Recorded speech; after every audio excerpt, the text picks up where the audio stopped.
Hi అండి. నేను ప్రెగ్నెంట్గా ఉండేటప్పుడు మా ఊరు అంగన్వాడిలో ఏమి ఇచ్చేవారు కాదు ప్రెగ్నెంట్ లేడీస్కి. మరి ఇప్పుడు ఏమి ఇస్తున్నారో కూడా నాకు తెలియదు, ఎందుకంటే మా పిల్లలు పెద్ద అయిపోయారు కనుక.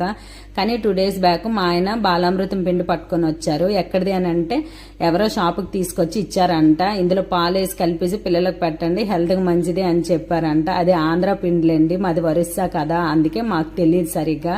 కానీ ఇప్పుడు మా పిల్లలు పాలల్లో కలిపేసి ఇచ్చి తినే స్టేజ్ కాదు కాబట్టి దీంతో ఏదైనా మంచి రెసిపీ స్నాక్స్ చేద్దామనేసి యూట్యూబ్లో సెర్చ్ చేస్తే బోల్డ్ అన్ని రెసిపీస్ వచ్చాయండి. బిస్కెట్లు అనేసి, కేక్లు అనేసి, కుక్కీస్ అనేసి. కానీ నేనైతే బిస్కెట్లు చేశాను. ఫస్ట్ 2 కప్పులు బాలామృతం పిండికి 1 చిన్న కప్పు వరకు గోధుమ పిండి వేసుకొని అందులో కొద్దిగా సాల్ట్, 1 స్పూన్ నెయ్యి వేసుకున్నాను. ఆల్రెడీ ఇందులోన షుగర్ ఉంటుంది కాబట్టి 4 టేబుల్ స్పూన్ల షుగరు, 3 యాలకులు వేసేసి గ్రైండ్ చేసి ఈ పిండిలో వేసుకొని మరిగించి చల్లార్చిన పాలు వేసుకొని కలిపేసుకున్నాను. చపాతీ పిండిలా కలిపేసుకొని ఇంకా పామేసి బిస్కెట్లా స్క్వేర్లా కట్ చేసేసుకొని ఆయిల్లో డీప్ ఫ్రై చేసేసాను. అంతేనండి, బాలామృతం పిండితో బిస్కెట్లు అయితే రెడీ అయిపోయి.